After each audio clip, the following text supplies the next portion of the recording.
Habakkuk 2 tables Bible స్టడీలో ఇది 45వ presentation.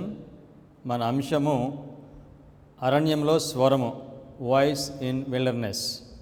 ప్రార్థన చేసుకుని వాక్యాన్ని ప్రారంభించుకుందాం.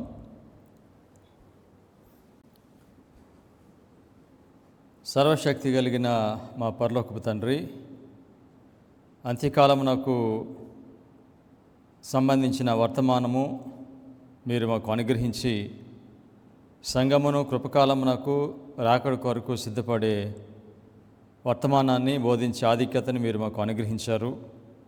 ఈ వర్తమానమును బోధిస్తూ ఉండగా దీన మనసును, పాప క్షమాపణ అనుగ్రహించి పరిశుద్ధాత్మను మీ కృపను దయచేసి మీ మహిమ కొరకు, సంఘం యొక్క దీవెన కొరకు వాక్యం బోధించినట్లు మమ్మల్ని మీ మహిమ కొరకు వాడుకోమని యేసుక్రీస్తు నామములో ప్రార్థన చేయించున్నాం తండ్రి, ఆమేన్.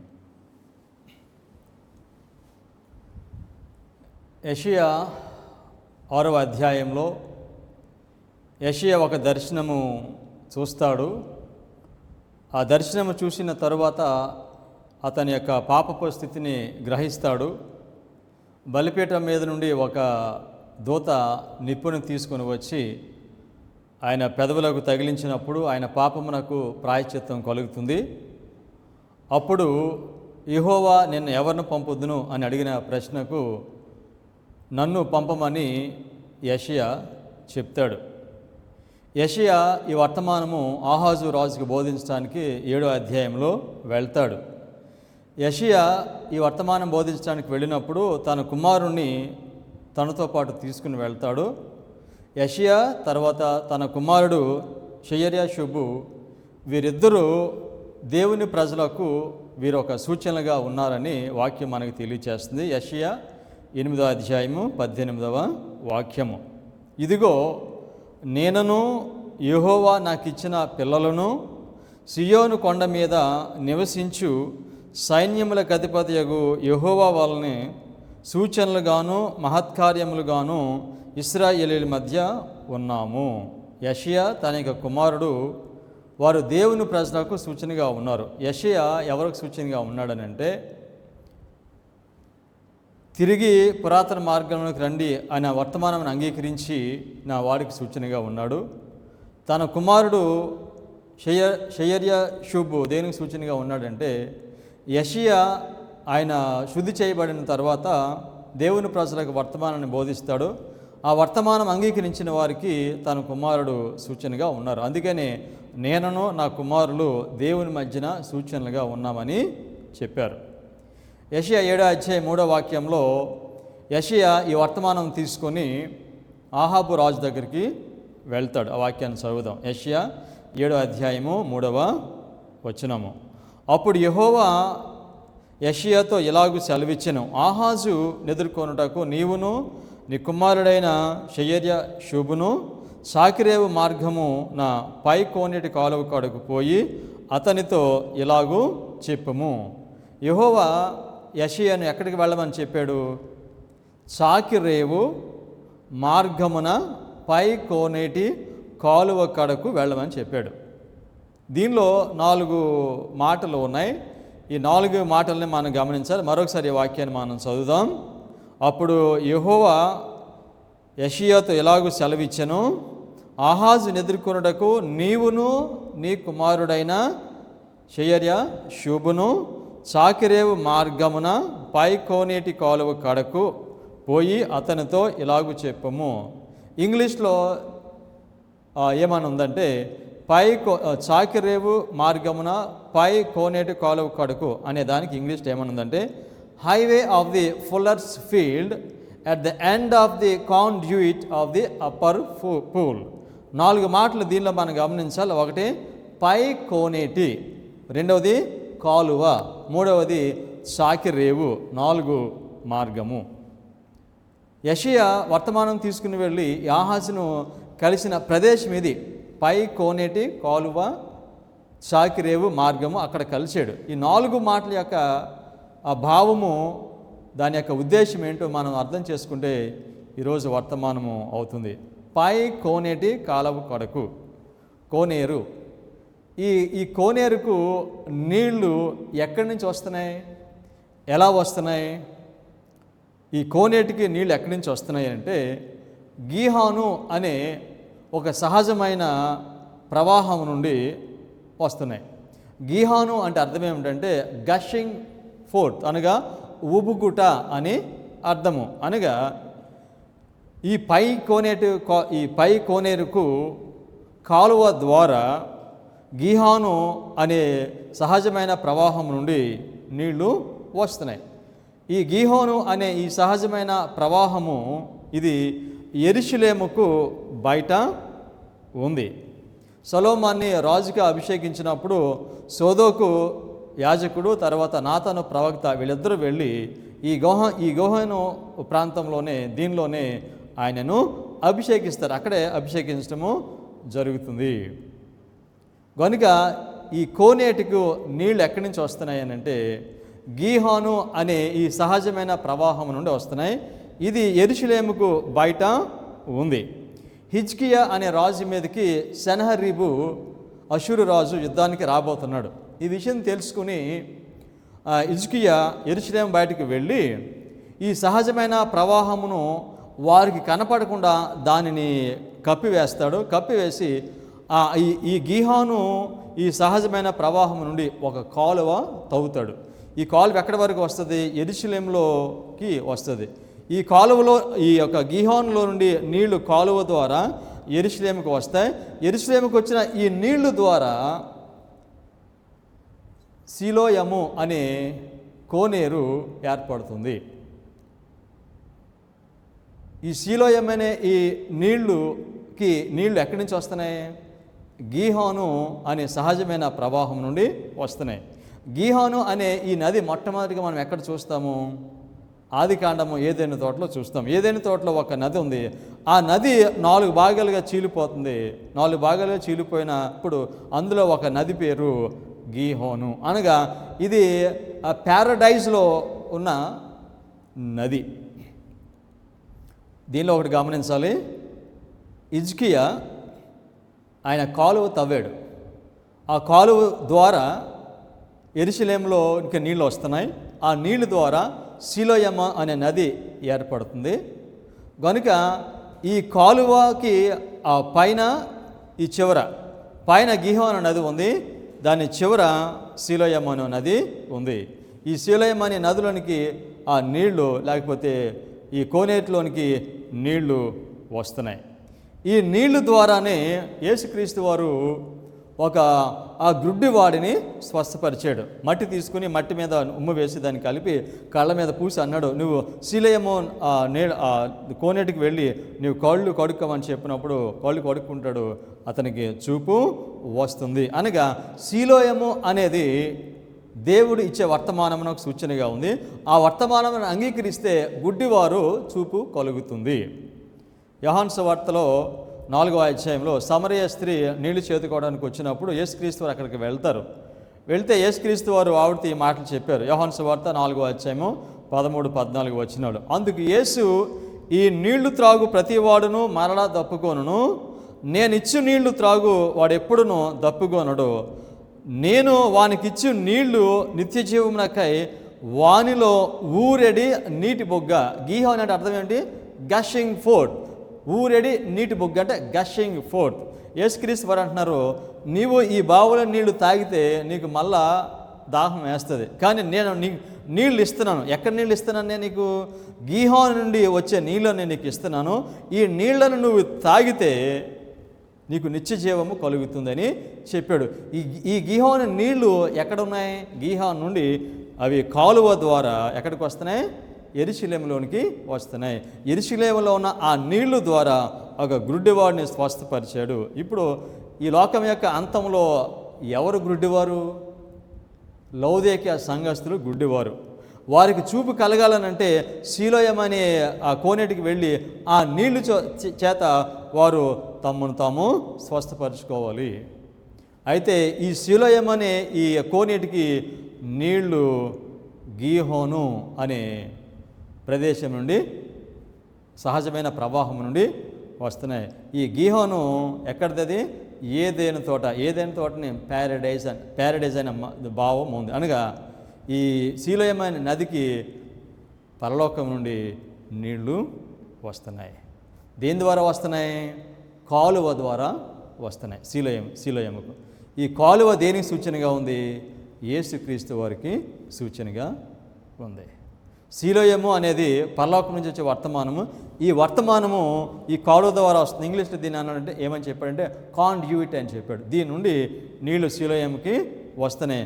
ఆ నీళ్ళ ద్వారా దేవుని ప్రజలకు స్వస్థత కలుగుతుంది. Acts of apostles page 586. Christ is spoken of as walking in the midst of golden candlesticks. Thus is symbolized his relation to the churches. He is in constant communication with his people.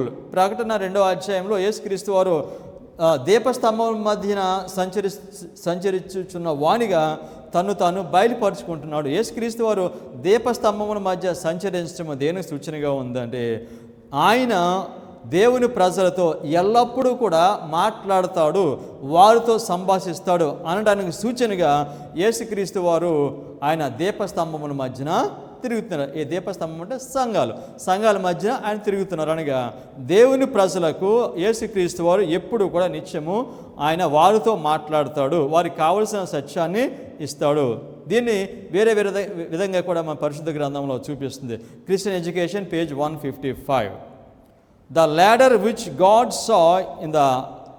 Jacob saw in the night vision, the base of it resting upon the earth and the topmost round reaching unto the highest heavens, God himself above the ladder and his glory shining upon every round, angels ascending and descending upon this ladder of shining brightness is a symbol of constant communication kept between this world and heavenly places. యాకోబు ఒక నిచ్చెన చూచాడు. ఆ నిచ్చెన పైనుండి క్రిందికి దేవదూతలు దిగుతూ ఉన్నారు. ఆ నిచ్చెనకి పైన ఏముంది? గీహోను ఉంది. ఆ నిచ్చెనకి అడుగు భాగంలో ఏముంది? శీలోయం ఉంది. ఆ గీహోనికి ఈ శీలోయముకు మధ్యన ఏముంది? ఆ నిచ్చెన ఉంది. ఈ నిచ్చెన ఎవరికి సూచనగా ఉన్నారు? యేసుక్రీస్తు వారికి సూచనగా ఉన్నారు. ఈ నిచ్చెన ద్వారా దేవుడు మనతో ఆయన మాట్లాడుతున్నాడు. కాండ్యూట్ అనే మాటకి ఇంగ్లీష్ భావం ఏమిటంటే ఛానల్.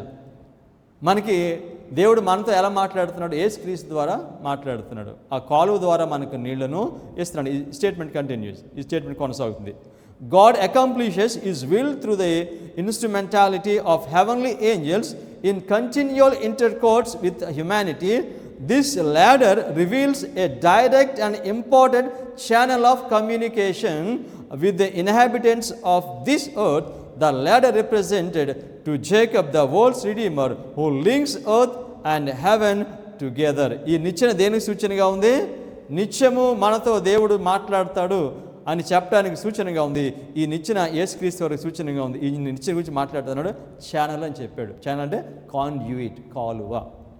యేసుక్రీస్తు కాలువకి సూచనగా ఉన్నారు. దాని ద్వారా నీళ్లు ప్రవహించినట్లుగా యేసుక్రీస్తు ద్వారా మనకి దేవుని యొక్క వాక్యము వస్తుంది.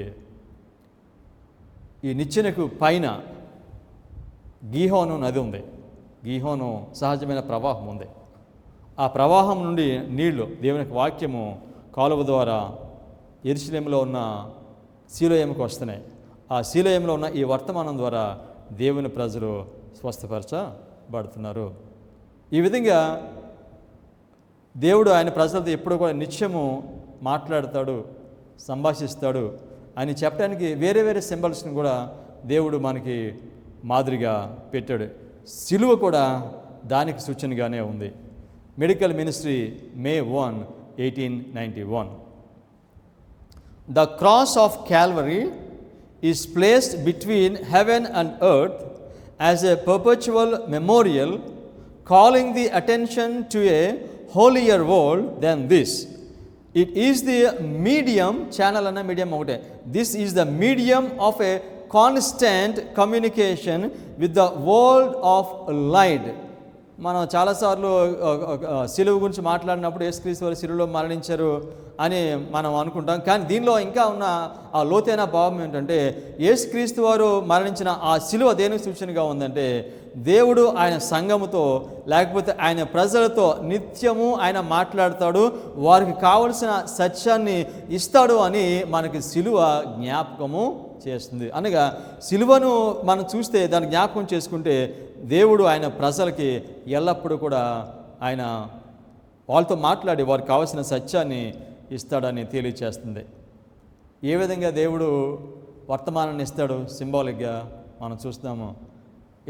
జకర్యా పుస్తకంలో చూస్తాము, 2 బంగారు కొమ్ముల ద్వారా ఇస్తున్నాడు. పాత నిబంధన గ్రంథంలో 2 బంగారు కొమ్ములు అంటే ఏంటో మనం నేర్చుకున్నాం. కొత్త నిబంధనలో 2 బంగారు కొమ్ములు అంటే ఏంటి నేర్చుకున్నాం. ఇప్పుడు 2 బంగారు కొమ్ములు ఏంటి? ప్రవచన సారము, పరిశుద్ధ గ్రంథము. పై కోనేటి కాలువ, పై కోనేటి కాలువ నుండి పై కోనేటి కాలువ దగ్గరికి ఆహాజుని కలుసుకోవటానికి వర్తమానం బోధించడానికి యెషయా అక్కడికి వెళ్ళాడు. ఇంకా ఏమని చెప్పాడు? పై కోనేటి కాలువ చాకిరేవు మార్గమున పై కోనేటి కాలువ కొరకు, మార్గము అని చెప్పాడు. ఇంగ్లీష్లో దీన్ని హైవే అని చెప్పాడు. హైవే అంటే రాజమార్గం. ఆ మార్గానికి వెళ్ళాడు. సో మార్గం అంటే మనకు ఆలోచన వస్తుంది, పురాతన మార్గము. ఈ మార్గము దేనికి సూచనగా ఉందో మనం చూద్దాం. యెషయా 35వ అధ్యాయము 1-2 వాక్యాలు. అరణ్యమును ఎండిన భూమియు సంతోషించును, అడవి ఉల్లసించి కస్తూరి పుష్పం వలె పూయును, అది బహుగా పూయిచు ఉల్లసించి సంగీతములు పాడును, లెబనోను సౌందర్యము దానికి కలుగును, కర్మేలు షోరోన్లకున్న సొగసు దానికి ఉండును, అవి యెహోవా మహిమను మన దేవుని తేజస్సును చూచును. ఈ 2 వాక్యాల్లో ఒక ప్రాంతం గురించి మాట్లాడుతున్నాడు. ఆ ప్రాంతం ఏమిటంటే అరణ్యము. ఈ అరణ్యము అది ఏ విధంగా మారిపోతుందో చెప్తున్నాడు. కస్తూరి పుష్పం వల్ల అది అయిపోతుందని చెప్పాడు. లెబనోను సౌందర్యము దానికి కలుగుతుందని చెప్పాడు. కర్మేలు షోరోన్లకున్న సొగసు దానికి వస్తుందని చెప్పాడు. అంటే అరణ్యముకి ఇటువంటి ఘనత కలుగుతుంది అని చెప్పాడు. అరణ్యము దేనికి సూచనగా ఉంది? అరణ్యము అంటే చీకటికి సూచనగా ఉంది. చీకటి దేనికి సూచనగా ఉందంటే భ్రష్టత్వమునకు సూచనగా ఉంది. ఈ అరణ్యము అనేది ఒక ప్రదేశము, ఒక పొలము లాంటిది. పొలము అరణ్యం అయిపోయింది. అరణ్యం ఎందుకు అయిపోతుంది? అది నీళ్లు లేకపోవడం చేత అరణ్యంగా మారిపోయింది. ఇప్పుడు ఈ అరణ్యము ఏ విధంగా మారిపోతుంది? సౌందర్యమైన దానిగా మారిపోతుంది. కారణం ఏమిటంటే శీలోయం అనే ఆ కోనేరు నుండి దీనికి నీళ్లు వెళ్తాయి ఈ అరణ్యమునకు. ఆ నీళ్లు వెళ్ళినప్పుడు ఇది అందంగా మారిపోతుంది. అరణ్యముగా మారిపోయిన ప్రదేశం ఏంటి? అరణ్యంగా మారిపోయిన ప్రదేశము అడ్వెంటిజం. 1863 సంవత్సరం నుండి 1989 సంవత్సరము 120 సంవత్సరాల కాలంలో ఇది అరణ్యంగా మారింది. దీనికి శీలయమైన నీళ్లు వాళ్ళు పోగొట్టుకున్నారు కనుక ఇప్పుడు శీలయమైన నీళ్లు ఈ అరణ్యానికి వస్తే మరలా అది సౌందర్యంగా మారుతుంది. ఈ అరణ్యమునకు శీలయము అనే కోనేరు నుండి నీళ్లు రావటం ఎప్పుడు ప్రారంభమైంది? 2001లో ప్రారంభము అయింది. 3వ వాక్యం యెషయా 35 అధ్యాయము 3వ వాక్యం. సడలిన చేతులను బలపరచుడి, తొట్టిల్లు మోకాళ్లను దృఢపరచుడి. యెషయా అడ్వెంటిస్ట్ వారికి లౌదోకియా అనే అరణ్యంలో ఒక వాగ్దానంతో వారిని కలిశాడు. ఎవరిని? లౌదోకియా అనే అరణ్యంలో అడ్వెంటిస్ట్ వారిని యెషయా వెళ్ళి కలిశాడు. ఆ వాగ్దానం ఏమిటంటే, మీరు విశ్వాసంతో అతి పరిశుద్ధ స్థలానికి వెళ్ళి అక్కడ దేవుని మహిమని మీరు చూస్తే మరలా నేను మిమ్మలను వెనుకకు తెస్తాను. యెషయా ఏ విధంగా ఆ దర్శనము చూచి ఆయన పవిత్రుడయ్యాడో అదేవిధంగా మీరు కూడా అతి పరిశుద్ధ స్థలంలోకి వెళ్ళి నా మహిమను చూస్తే నేను మీ వెనకకు తీసుకుని వస్తాను. దేవుడు ఆయన యొక్క వెలుగును మహిమను ఎప్పుడు చూపించాడు? ఒకటిలో చూపించాడు. ఈ మహిమను చూపించినప్పుడు ఏమవుతుందంటే లౌదేక్య సంఘస్థులు వారు ఎలా ఉన్నారో గుడ్డివారిగా ఉన్నారు, వారి కన్నులు తెరబెడతాయి. అందుకనే దేవుడికి అనంత జ్ఞాని, ఆది అంతం లేనివాడు, సమస్తం ఎరిగినవాడు కనుక ఆయన అంతంలో ఏం చేయబోతున్నాడో ముందే తెలియచేస్తున్నాడు. ఒక గుడ్డివాడిని ఆయన ఆ శిలేమ నీళ్ళతో స్వస్థపరిచి ఆయన లోక అంతంలో దేవుని ప్రజలను ఏ విధంగా స్వస్థపరుస్తున్నాడో అది మనకి ఆయన తెలియచేస్తున్నాడు. కనుక శిలేమ నీళ్ళను ఉపయోగిస్తే ఆ గుడ్డి వారికి చూపు కలుగుతుంది. యెషయా 35 అధ్యాయము 4-5 వాక్యాలు. తత్తరిల్లు హృదయములతో ఇట్లనడి, భయపడక ధైర్యముగా ఉండుడి, ప్రతిదండన చేయుటకే మీ దేవుడు వచ్చుచున్నాడు, ప్రతిదండనను దేవుడు చేయదగిన ప్రతీకారమును ఆయన చేయును, ఆయన వచ్చి తానే మిమ్మల్ని రక్షించును, గ్రుడ్డి వారి కన్నులు తెరవబడును, చెవిటి వారి చెవులు విప్పబడును. గ్రుడ్డి వారి కన్నులు తెరవబడును. ఎప్పుడు? పై కోనేటి చాకిరేవు మార్గమునకు వెళితే అడ్వెంటిస్ట్ వారి కన్నులు తెరవబడతాయి. పై కోనేటి చాకిరేవు ఏంటది? అబకు 2 టేబుల్స్. పురాతన మార్గమునకు తిరిగి రండి అనే వర్తమానం దగ్గరికి మనం వెళితే ఈ వర్తమానం తీసుకుని ఆహాజ్కి వెళ్ళాడు. ఆహాజ్ ఎవరికి సూచనగా ఉన్నాడు? అడ్వెంటిస్ట్ వారికి సూచనగా ఉన్నాడు. ఈ వర్తమానం వచ్చినప్పుడు తృణీకరించే వారికి ఆహాజు సూచనగా ఉన్నారు, అంగీకరించే వారికి ఎవరు సూచనగా ఉన్నాడు? యెషయా కుమారుడు షెయార్-షూబు సూచనగా ఉన్నాడు. ఈ సందర్భంలో దీనిలో ఎవరు గుడ్డివారు? ఆహాజు గుడ్డివాడు. ఆహాజు కోనేటి దగ్గర యెషయాని కలిశాడు, కానీ ఆ కోనేరులో ఉన్న నీళ్లు చేత, శిలోయమైన నీళ్లు చేత స్వస్థపడటానికి ఆయన తృణీకరిస్తున్నాడు. అడ్వెంటిస్ట్ వారు కూడా అదే, శిలోయమైన నీళ్ళ ద్వారా స్వస్థపరచబడటానికి వారు దాన్ని తృణీకరిస్తున్నారు. యెషయా 35 అధ్యాయము 6వ వాక్యము. కుంటివాడు దిప్పు వలె గొంతులు వేయును, మూగవాని నాలుక పాడును, అరణ్యంలోని నీళ్లు ఒప్పుకును, అడవిలో కాలువలు పారును. ఎక్కడి నుంచి వస్తుంది ఈ మాట మనకి? అరణ్యంలో నీళ్లు ఉప్పుకును. నీళ్లు గీహోన్ అంటే అర్థం ఏంటి? గషింగ్ ఫోర్త్, నీళ్లు ఊపుటకు అని అర్థము. సో కనుక ఈ అరణ్యమునకు నీళ్ళు ఎక్కడి నుంచి వస్తున్నాయి? గీహోన్ నుంచి వస్తున్నాయి. ఈ గీహోన్ నీళ్ళు ఎక్కడికి వస్తాయి? శీలోయంకి వస్తాయి. శీలోయం నుంచి దానిని మనం పొందినప్పుడు స్వస్థత కలుగుతుంది అని చెప్పాడు. అందుకని వాకి మళ్ళీ చదువుదాం. కుంటివాడు దిప్పివాళ్ళ గొంతులు వేయును, మూగవాని నాలుక పాడును, అరణ్యంలోని నీళ్లు ఉప్పుకును, అడవిలో కాలువలు కాండ్యూయిట్, అడవిలో కాలువలు పారును. యెషయా గ్రంథము గాస్పెల్ బుక్, యెషయా గాస్పెల్ ప్రాఫిట్స్. 66 పుస్తకాలు, 66 అధ్యాయాలు దీనిలో ఉంటాయి. బైబిల్లో 66 పుస్తకాలు ఉంటాయి, యెషయా గ్రంథంలో 66 అధ్యాయాలు ఉంటాయి. యెషయా గ్రంథము ఓల్డ్ టెస్ట్మెంట్ గాస్పెల్, యెషయా ప్రవక్త gospel profits, ever lasting gospel.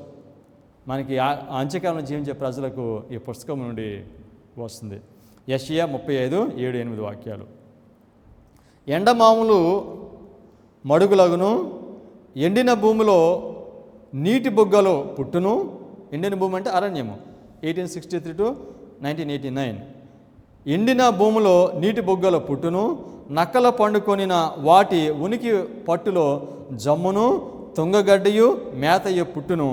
అక్కడ దారిగానున్న రాజమార్గము ఏర్పడను, అది పరిశుద్ధ మార్గం అనబడును, అది అపవిత్రులు పోకూడని మార్గము, అది మార్గమున పోవు వారికి ఏర్పరచబడును. 3 లైనను దానిలో నడుచుచు త్రోవను తప్పక యుందురు. దీని ఏమన్నాడు? రాజమార్గము ఏర్పడును, అది పరిశుద్ధ మార్గం అనబడును. రాజమార్గం ఎక్కడ ఏర్పడుతుంది? అరణ్యంలో ఏర్పడుతుంది. అడ్వెంటిజంలో ఈ రాజమార్గము ఏర్పడుతుంది. ఈ రాజమార్గం ఎప్పుడు ఏర్పడుతుంది? ఈ వర్తమానం బోధించినప్పుడు ఆ రాజమార్గము ఏర్పడుతుంది. దీనిలో నడిచిన వారు ఏమని చెప్పాడంటే పరిశుద్ధ మార్గం అనబడును.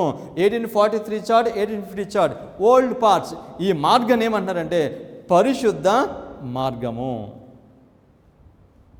ఈ మార్గము నడిస్తే ఏం జరుగుతుందని చెప్పాడు?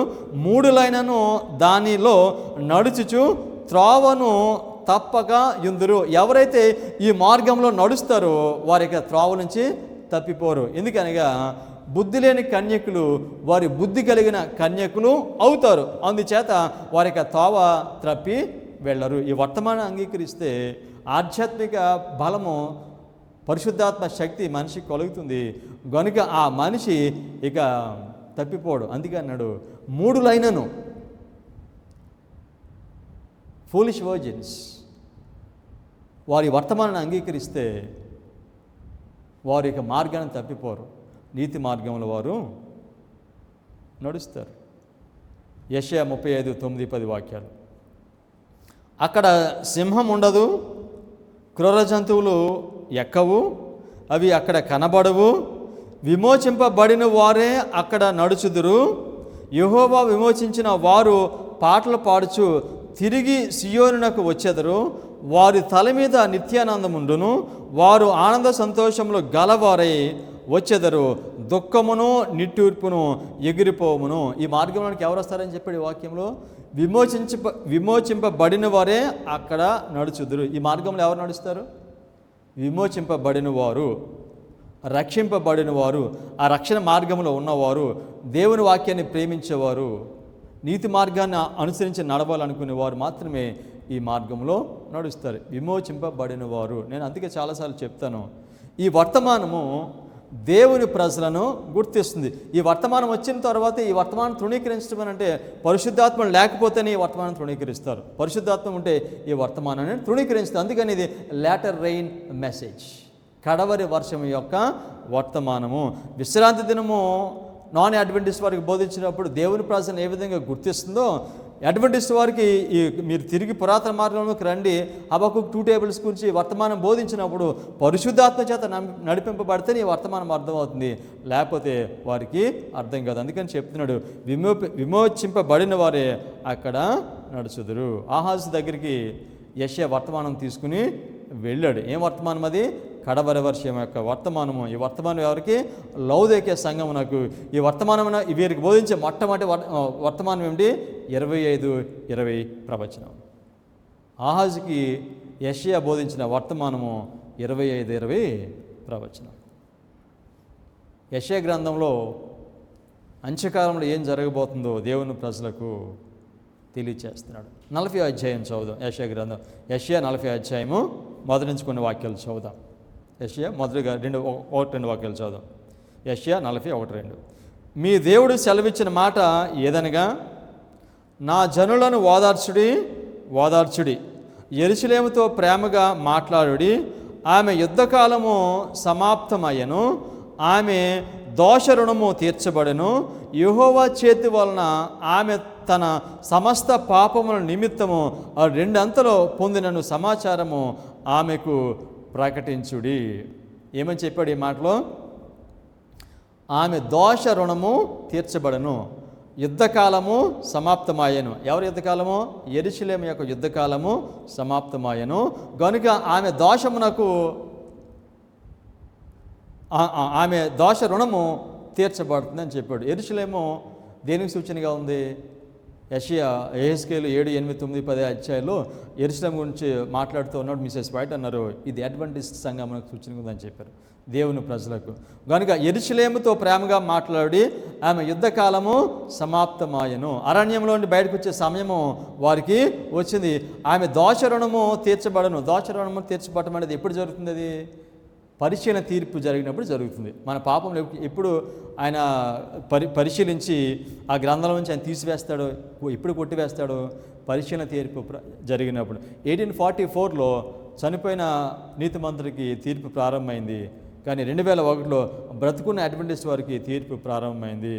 మనం యెషయా గ్రంథం ద్వారా మనము ఈ బ్రతుకున్న వారికి తీర్పు ఎప్పుడు ప్రారంభమైందని నేర్చుకున్నాం. మనం 2001లో ప్రారంభము అయింది. అందుకే అన్నాడు, యుద్ధకాలము సమాప్తమయ్యను, ఆమె దోష రుణము తీర్చబడను. అడ్వెంటిజంలో ఉన్న దేవుని ప్రజలకు, బ్రతుకున్న వారికి ఇప్పుడు పరిశీలన తీర్పు జరుగుతుంది.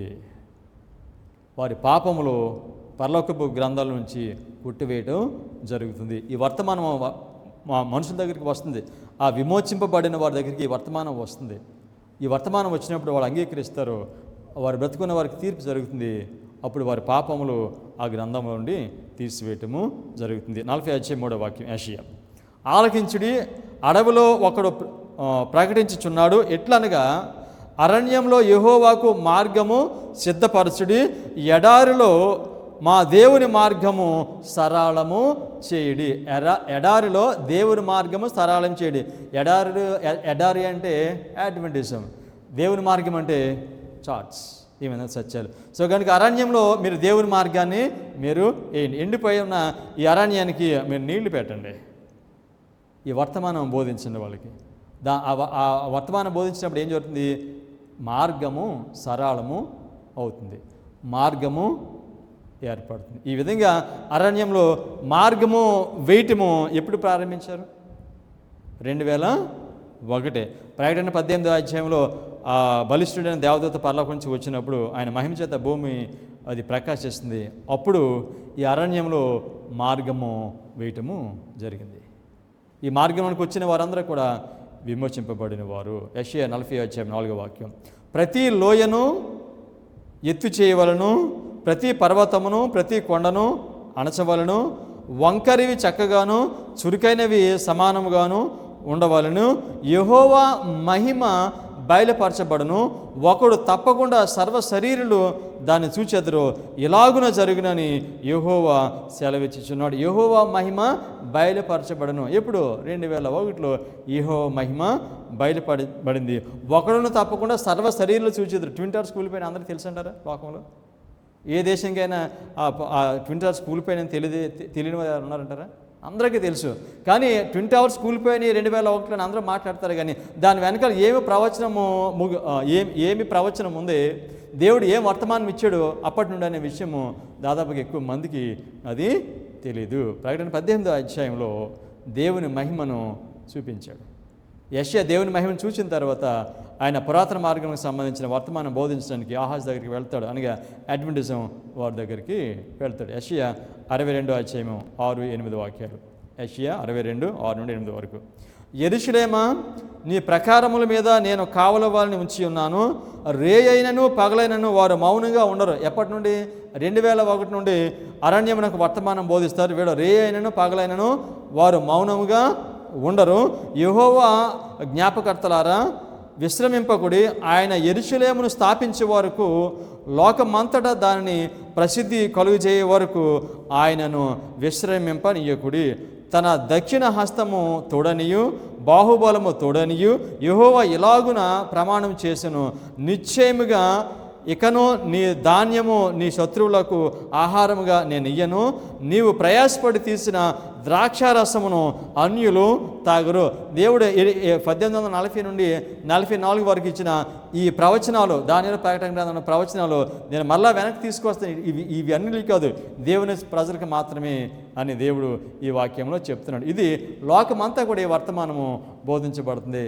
ఆయన యెరూషలేమును మళ్ళీ స్థాపించేంత వరకు కూడా ఆయన విశ్రమింపడు అని ఈ వాక్యం ద్వారా తెలియచేస్తున్నాడు. యెషయా 62:9-10 ధాన్యము కూర్చిన వారే దాన్ని భుజించి యెహోవాకు స్తుతి చెల్లింతురు, పండ్లు కోసిన వారే నా పరిశుద్ధాలయ మంటపములలో దాన్ని త్రాగుదురు. గుమ్మముల ద్వారా రండి రండి, జనమునకు త్రోవ సిద్ధపరచుడి, రాజమార్గమును చక్కపరచుడి, రాళ్ళను ఏరి పారవేయుడి, జనములు చూచినట్లు ధ్వజమెత్తుడి. ఏమని చెప్పాడు? జనమునకు త్రోవ సిద్ధపరచాలి. ఏ జనమునకు త్రోవ సిద్ధపరచాలి? అడ్వెంటిస్టులకు మార్గాన్ని ఎక్కడ సిద్ధపరచాలి? అరణ్యంలో రాజమార్గమును చక్కపరచుడి. ఈ పని జరుగుతుందండి. దీనిలోకి వచ్చిన వారందరూ కూడా తీర్పు జరుగుతుంది వాళ్ళకి. ఇప్పుడు ఈ వర్తమానం అంగీకరించిన వారిని దేవుడు ఏం చేస్తాడు? ఆయన పైకి ఎత్తుతాడు. ఆదివారము చట్టము వచ్చినప్పుడు. యెషయా 62:11 ఆలకించుడి, భూదిగంతముల వరకు యెహోవా సమాచారము ప్రకటింపజేయుచున్నాడు. ఇదిగో రక్షణ నీ యొద్దకు వచ్చుచున్నది, ఇదిగో ఆయన ఇచ్చు బహుమానము ఆయన యొద్దనే ఉన్నది, ఆయన ఇచ్చు జీతము ఆయన తీసుకొని వచ్చుచున్నాడని సియోను కుమార్తెకు తెలియచేయడి. ఆయన జీతం ఆయన దగ్గరే ఉంది కనుక ఆయన జీతం ఇస్తున్నాడు అని సియోను కుమార్తెకు తెలియచేయడు. సియోను కుమార్తె ఎవరంటే 144,000 మంది. దేవుని సంఘంలో ఉన్న ఈ ప్రజలకు మీరు చెప్పండి, ఆయన జీతం ఆయన దగ్గర ఉంది. సియోను కుమార్తెకు ఈ సత్యాన్ని మీరు బయలుపరుచును అని చెప్పి ఈ వాక్యంలో అన్నాడు. రక్షణ నీ యొద్దకు వచ్చుచున్నది అని చెప్పాడు. రక్షణ నీ యొద్దకు వచ్చుచున్నది. 2001లో వచ్చిన వర్తమానం ఏమిటంటే అది రక్షించే వర్తమానము, సేవింగ్ మెసేజ్. ఈ వర్తమానం మీ దగ్గరికి వస్తుంది అనే విషయాన్ని తెలియచేయమని చెప్పాడు. యెషయా 62:12 వాక్యం. పరిశుద్ధ ప్రజలనియు యెహోవా విమోచించిన వారనియు వారికి పేరు పెట్టబడును. యెరూషలేమా ఆశింపదగిన దానవనియు విసర్జింపబడని పట్టణమనియు నీకు పేరు కలుగును. యెరూషలేము అది పతనం అయిపోయింది, అది ఎప్పుడు కట్టబడదు. కానీ ఆధ్యాత్మిక యెరూషలేము గురించి మాట్లాడుతున్నాడు. యెరూషలేము దేని సూచనగా ఉంది? అడ్వెంటిజం. కనుక ఇది పతనం అయిపోయింది అని అనుకుంటున్నారు మనుషులు. కానీ దీనిని ఏమన్నాడంటే మళ్ళా నీకు పేరు పెడతాను. ఏమని? నా పట్టణం అనే పేరు పెడతాను. నువ్వు విసర్జింపబడిన దానివి నువ్వు కావు. ఎందుకు విసర్జింపబడిన దానివి కావనగా దీనిలో దేవుడు ఈ పురాతన మార్గముల ద్వారా శిలోయమని నీళ్ళ ద్వారా 144,000 మందిని ఆయన సమకూర్చుకుంటున్నాడు.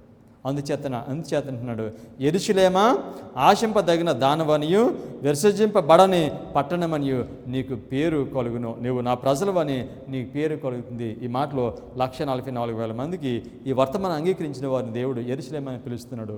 నువ్వు విసర్జింపబడలేదని చెప్తున్నాడు. యెషయా ఈ వర్తమానం తీసుకుని ఆహాజ్ దగ్గరికి వెళ్ళాడు. ఈ వర్తమానం అంగీకరించిన వారందరూ కూడా విమోచింపబడిన వారు, వారు తిరిగి పురాతన మార్గమునకు వచ్చిన వారు. వారు ఆ విధంగా వస్తే దేవుడు వారిని ధ్వజముగా లోకమునకు ఆదివారం చట్టం వచ్చినప్పుడు చూపిస్తాడు. పురాతన మార్గంలోనికి రండి అనే పిలిచే వర్తమానాన్ని దేవుడు ఇప్పుడు అడ్వెంటిస్ట్ వారికి ఆయన బోధిస్తున్నాడు.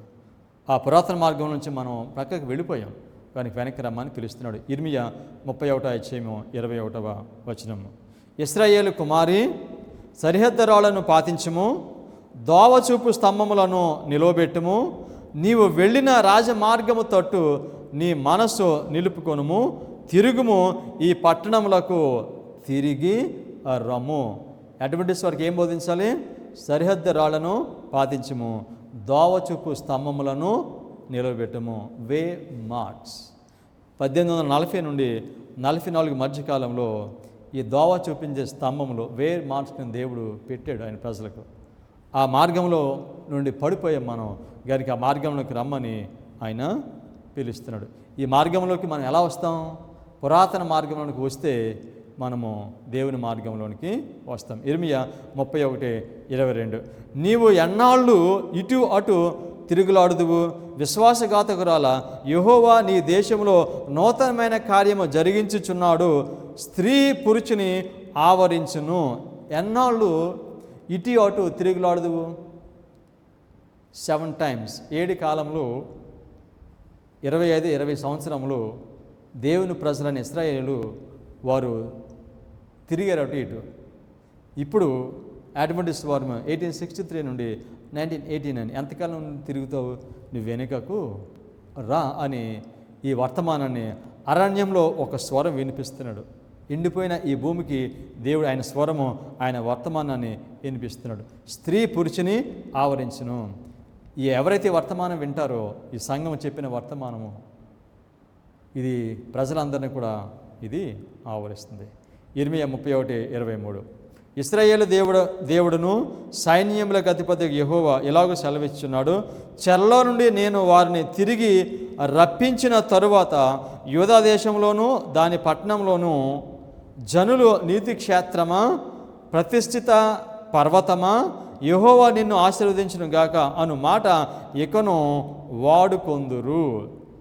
ప్రతిష్ఠిత పట్టణమా, హోలీ మౌంటైన్. హోలీ మౌంటైన్ అంటే ఈ వర్తమానం బోధించినప్పుడు, ఈ వర్తమానం అంగీకరించిన వారు వాళ్ళు ప్రతిష్ఠిత పట్టణము అవుతున్నారు. మౌంటైన్ ఆఫ్ హోలీనెస్ 144,000 మంది అవుతున్నారు. వాళ్ళు తిరిగి రమ్మని పిలుస్తున్నాడు. 25-20 వర్తమానము దేవుని ప్రజలు ఆయన మాట వినకపోతే చెదరగొడతాడు, మళ్ళా వారిని సమకూరుస్తాడు. అది దేవుడు పురాతన ఇశ్రాయేల్లో వాళ్ళ మాట వినకపోతే వారిని చెదరగొట్టాడు, కానీ అడ్వెంటిస్ట్ వారిని సమకూర్చుకున్నారు. అయితే మరలా వీళ్ళు చెదిరిపోయారు, మరలా వీరిని తిరిగి రమ్మని వెనక్కి పిలుస్తున్నాడు. ఈ విధంగా తిరిగి రమ్మని పిలిచే వర్తమానమే చార్ట్స్ మీద ఉన్న వర్తమానం. యెషయా ఆహాజును కలవటానికి సాకిరేవు మార్గమున పై కోనేటి కాలువ వరకు వెళ్ళాడు. పై కోనేరు, కోనేటి అంటే చూసాం మనం, కాలువ అంటే నేర్చుకున్నాం, మార్గము హైవే, ఓల్డ్ పాత్స్. తర్వాత ఆఖరిగా సాకిరేవు మార్గమున. సాకిరేవు అనే మాటకి ఇంగ్లీష్లో ఏమన్నారంటే ఫుల్లర్స్ ఫీల్డ్. ఇది ఒక ప్రదేశం అన్నమాట. ఈ ప్రదేశము దీని యొక్క డ్యూరేషన్ ఏమిటనంటే 2001 నుండి ఆదివారం చట్టం వచ్చే వరకు సాకిరేవు ఫుల్లర్స్ ఫీల్డ్. సాకిరేవు అనే దగ్గర ఫీల్డ్ అనే మాట్లాడేది ఇంగ్లీష్లో ఉంది, ఫుల్లర్స్ ఫీల్డ్. ఈ కాలంలో ఏం జరుగుతుంది? ఈ కాలం చివరిలో 2001లో వర్తమానం ప్రారంభమైంది. ఇది ఆదివారం చట్టం వచ్చినప్పుడు ముగుస్తుంది. ఆదివారం చట్టము రాబోతుంది. దీని గురించి యెషయా 36:1 తెలియజేస్తుంది. యెషయా 36:1. హిజ్కియా రాజు యొక్క 14వ సంవత్సరమున అష్షూరు రాజైన సెనహరీబు యూదా దేశంలోని ప్రకారముల గల పట్టణములన్నిటి మీదకి వచ్చి వాటిని పట్టుకొనును. హిజ్కియా మీదకి సెనహరీబు వచ్చాడు. ఎక్కడి నుంచి వచ్చాడు? ఉత్తరం నుండి వచ్చాడు. ఉత్తరం నుండి దేవుని ప్రజల మీదకి రావటము అది ఆదివారం చట్టమునకు సూచనగా ఉంది. ఆదివారం చట్టము లేకపోతే ఈ సెనహరీబు ఆహాజు కాలంలో రాలేదండి. ఆహాజు కాలంలో వర్తమానం ప్రారంభమైంది 2001లో. కానీ ఆదివారం చట్టం ఎప్పుడు వస్తుంది? చాలా కాలం తర్వాత వస్తుంది, అనగా హిజ్కియా కాలంలో వస్తుంది. అని అంటే ఫుల్లర్స్ ఫీల్డ్ ఎక్కడి నుంచి ఎప్పటి వరకు? 1863 to 1989. సో 36:1 చెప్తున్నాడు, హిజ్కియా మీదకి అష్షూరు రాజు వచ్చాడు ఉత్తరం నుండి. ఆదివారం చట్టమునకు సూచనగా ఉంది. ఎక్కడికి వచ్చాడో చూద్దాం. దీనిలో యెషయా 36:2. అంతటా అష్షూరు రాజు రబ్షకేను లాకీషు పట్టణం నుండి యెరూషలేము నందున్న రాజైన హిజ్కియా మీదకి బహు గొప్ప సేనతో పంపెను. వారు సాకిరేవు మార్గం అందున్న మెరకొలను కాలువ యొద్ద ప్రవేశింపగా. ఎక్కడికి వచ్చాడైనా? సాకిరేవు దగ్గరికి వచ్చాడు. ఫుల్లర్స్ ఫీల్డ్ అనగా ఈ దేవుని ప్రజలకు వర్తమానం బోధించడం పూర్తి అయిపోయింది అనమాట. ఈ వర్తమానం పూర్తి అయిపోయిన తర్వాత ఆదివారం చట్టము వస్తుంది. కనుక ఈ అష్షూరు రాజు హిజ్కియా దగ్గరికి సాకిరేవు మార్గం అందున్న మెరకోణం దగ్గరికి వచ్చాడు. వర్తమానం అయిపోయిన తర్వాత ఆయన వస్తాడు. ఆదివారం చట్టము వస్తుంది. ఈ ఆదివారం చట్టం రాక మునిపే వారు శిలోయమైన నీళ్ళతో వారి గుడ్డితనమును కడుక్కోవాలి. లేకపోతే ఆదివారం చట్టం వచ్చినప్పుడు దే విల్ బి స్వెప్ట్ అవే, కొట్టుకుపోతారు అంతే. తుఫాను వచ్చినప్పుడు ఏ విధంగా అయితే చెట్లు కొట్టుకుపోతాయో, చిన్న చిన్న గృహాలు కొట్టుకుపోతాయో, అదేవిధంగా ఆదివారం చట్టం వచ్చినప్పుడు దేవుని ప్రజలు శిలోయమైన నీళ్ళతో వారి గుడ్డితనం కడుక్కోకపోతే కనుక వారు కొట్టుకొని పోతారు. సాకిరేవు అక్కడ ఏం జరుగుతుంది? సాకిరేవు దగ్గర మలాకి 3:1. ఇదిగో నాకు ముందుగా మార్గము సిద్ధపరచుటకే నేను నా దూతను పంపుచున్నాను. మీరు వెతుకుచున్న ప్రభువు అనగా మీరు కోరు నిబంధన దూత తన ఆలయమునకు హఠాత్తుగా వచ్చును. ఇదిగో ఆయన వచ్చిచున్నాడని సైన్యములకు అధిపతియగు యెహోవా సెలవిచ్చుచున్నాడు. నాకు ముందుగా దూతను పంపుతున్నాను. యేసుక్రీస్తు వారు రాక మునుపు ఆయన ఒక దూతను పంపించాడు. ఆ దూత ఎవరు? బాప్తిజమిచ్చు యోహాను. 2 బాప్తిజమిచ్చు యోహాను యేసుక్రీస్తు వారు మొదటిసారి రాకముందు మార్గాన్ని సిద్ధపరచడానికి వచ్చారు. అదేవిధంగా యేసుక్రీస్తు వారు పరిశుద్ధ స్థలం నుండి అతి పరిశుద్ధ స్థలానికి వెళ్ళడానికి మార్గాన్ని సిద్ధపరచడానికి విలియం మిల్లర్ మార్గాన్ని సిద్ధపరిచాడు. యేసుక్రీస్తు వారి కాలంలో 2 సార్లు మందిరము శుద్ధీకరణ చేయడం జరిగింది. ఆయన యొక్క పరిచర్య ప్రారంభంలో ఒకసారి, ఆ పరిచర్య చివరిలో ఒకసారి. అదేవిధంగా యేసుక్రీస్తు వారు 2సారి రాకముందు 2 సార్లు దేవుని సంఘము అది శుద్ధీకరణ చేయబడుతుంది. మొట్టమొదటిగా దేవుని సంఘమైన అడ్వెంటిస్ట్ సంఘం శుద్ధి చేయబడుతుంది. తర్వాత లోకం అంతా కూడా శుద్ధి చేయటము జరుగుతుంది. ఫుల్లర్స్ ఫీల్డ్ అంటే ఏంటో మనం చూస్తున్నాం. మలాకి 3:2. అయితే ఆయన వచ్చు దినమును ఎవరు సహింపగలరు? ఆయన అగుపడగా ఎవరు వారవగలరు? ఆయన కంసాలి అగ్ని వంటి వాడు, చాకలి వాణి సబ్బు వంటి వాడు. ఇందాకేమన్నా చాకి రేవు, ఇక్కడ ఏమన్నాడు చాకల వాణి సబ్బు వంటి వాడు. ఇంగ్లీష్లో ఫుల్లర్స్ సోప్, ఫుల్లర్స్ ఫీల్డ్, ఫుల్లర్స్ సోప్. ఫుల్లర్స్ ఫీల్డ్ అంటే చాకిరేవు ఎక్కడి నుంచి ఎక్కడి వరకు నేర్చుకున్నాము. ఈ చాకిరేవులో ఏం జరుగుద్ది? శుద్ధీకరణ జరుగుద్ది. ఫుల్లర్స్ ఫీల్డ్, ఫుల్లర్స్ సోప్.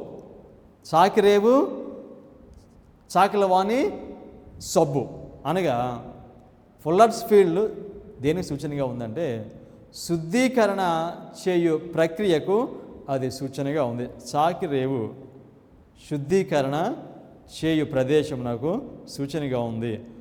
యెషయా ఈ వర్తమానం ఆహాజు దగ్గర తీసుకుని వెళ్ళినప్పుడు ఆయన చాకిరేవు దగ్గరికి వెళ్ళాడు. పైన కోనేరు మార్గం దగ్గర చాకిరేవు దగ్గర కలిసాడంటే దేవుని ప్రజలను శుద్ధీకరణ చేసే ప్రాంతము లేకపోతే కాలము అని దాని యొక్క భావం.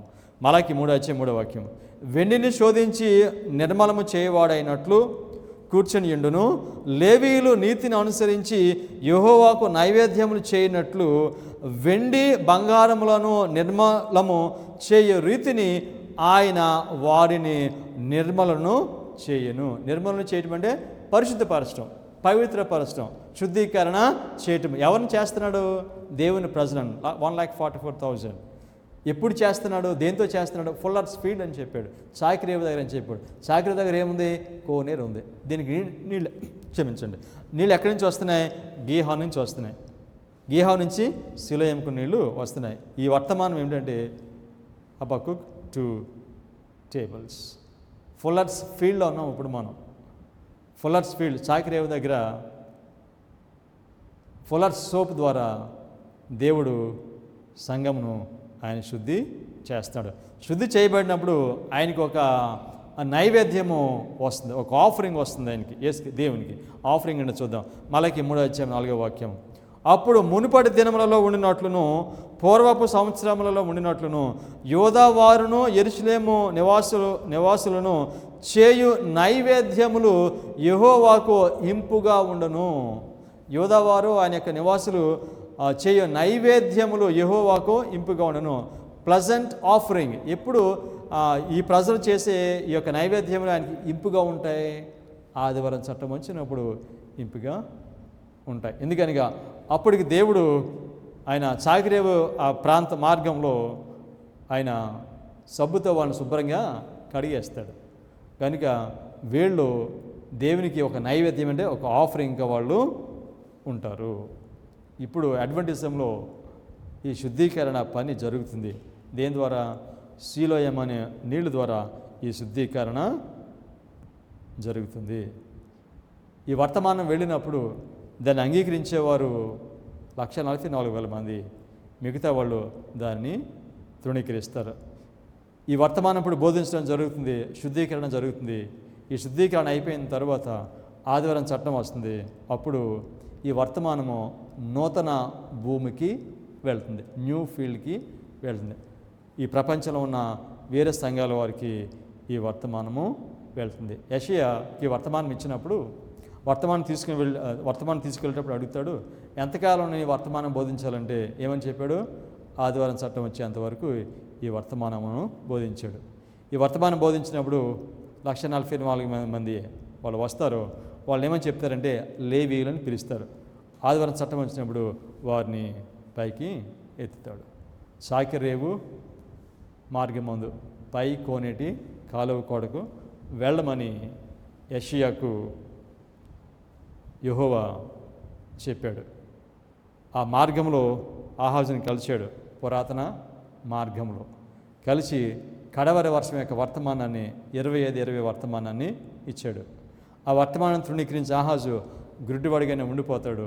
ఈ వర్తమానం అంగీకరించిన వారు సీలేమని నీటితో వారి కళ్ళు కడుక్కుంటారు, వారు స్వస్థపరచబడతారు. 1,44,000 మందిగా ఆదివారం చట్టం వచ్చినప్పుడు వారు ఎత్తబడతారు. మనం గుడ్డివారిగా ఉంటామా, సీలేమని నీళ్ళ ద్వారా స్వస్థపరచబడతామా అనే తీర్మానము మనమే చేసుకోవాలి. ప్రార్థన చేసుకుందాం.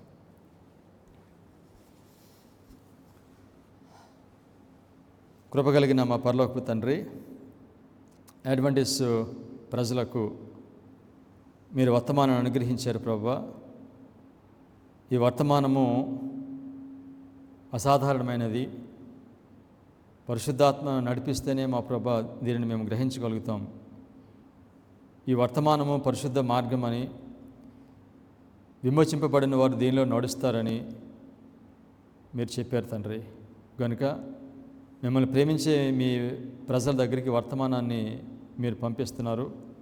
ఈ వర్తమానం బోధిస్తున్న మమ్మలను కూడా మా తండ్రి మీరు శుద్ధి చేసి 144,000 మంది ఉండి మేము చివరి హెచ్చరిక వర్తమానాన్ని లోకమంతటికి ప్రకటించినట్లుగా మీ కృపను మాకు చూపించి మమ్మల్ని మీ మహిమ కొరకు వాడుకోనమని యేసుక్రీస్తు నామములో ప్రార్థన చేయుచున్నాం తండ్రి. ఆమేన్.